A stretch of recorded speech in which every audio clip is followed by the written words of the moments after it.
warahmatullahi wabarakatuh. Kami dari kelompok 4 akan memaparkan hasil observasi saya mengenai etika dalam pandangan etika bisnis.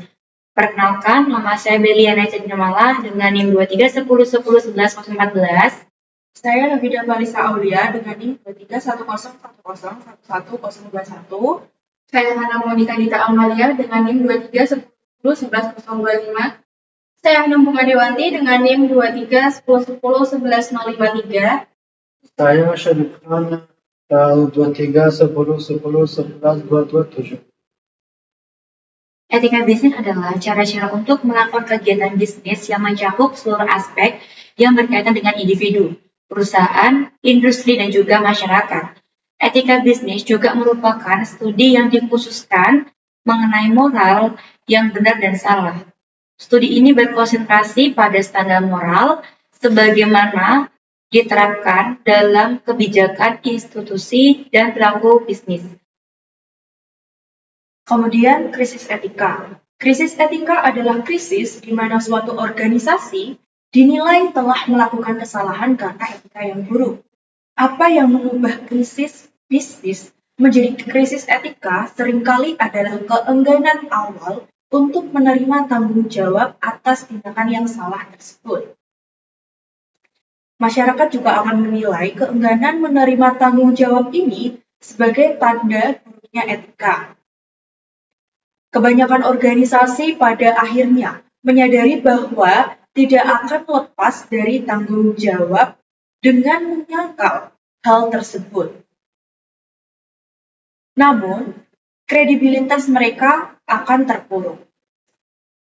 Dalam dan etika adalah sebuah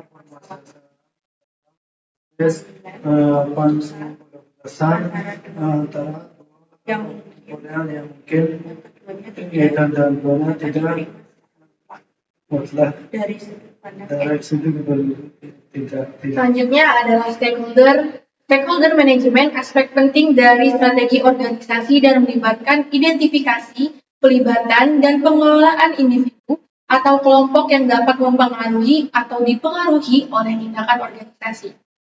Tinjauan literatur terbaru menyoroti semakin pentingnya mengintegrasikan manajemen pemangku kepentingan ke dalam kegiatan perusahaan, terutama dengan munculnya alat digital dan media sosial. Pelibatan pemangku kepentingan yang efektif melibatkan komunikasi yang jelas, penentuan prioritas, dan pemantauan berkelanjutan untuk memastikan hasil yang positif bagi organisasi dan para pemangku kepentingannya, atau Emerald Insight. Berikut ada jenis-jenis krisis etika, meliputi yang pertama ada prinsip kejujuran, yang kedua ada prinsip keadilan, ada prinsip saling menguntungkan, yang keempat ada prinsip otonomi, dan yang kelima ada prinsip integritas. Kemudian yang B ada jenis-jenis dilema etika. Yang pertama ada pelecehan, yang kedua diskriminasi, yang ketiga akuntansi yang tidak beretika, dan yang keempat masalah kesehatan dan keselamatan. Kemudian juga ada faktor-faktor yang menyebabkan terjadi krisis etika dan dilema etika, yaitu diantaranya yang pertama tekanan regulasi, yang kedua pencarian keuntungan yang maksimal, yang ketiga insentif yang tidak sesuai, yang keempat pengarahan yang tidak etis, dan yang terakhir budaya kerja yang tidak etis. Kesimpulan yang dapat kita ambil dari pemaparan yang kita sudah paparkan adalah dalam dunia bisnis modern, isu etika memainkan peran yang sangat penting dalam menentukan keberhasilan, jangka panjang, dan reputasi perusahaan. Etika bisnis memerlukan komitmen terhadap prinsip-prinsip moral yang membimbing perilaku individu dan organisasi dalam berinteraksi dengan berbagai stakeholder.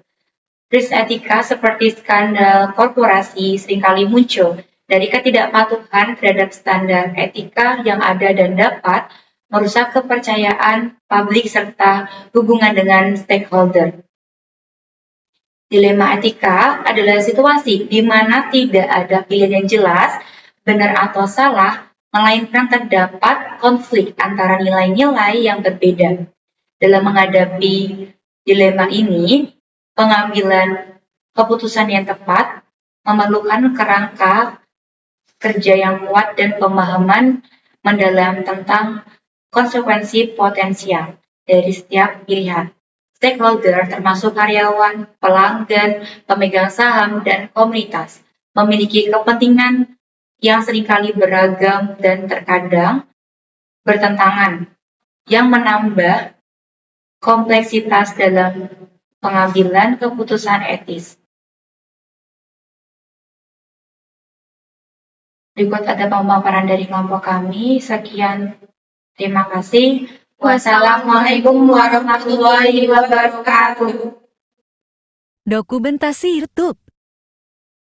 Dokumentasi vlog.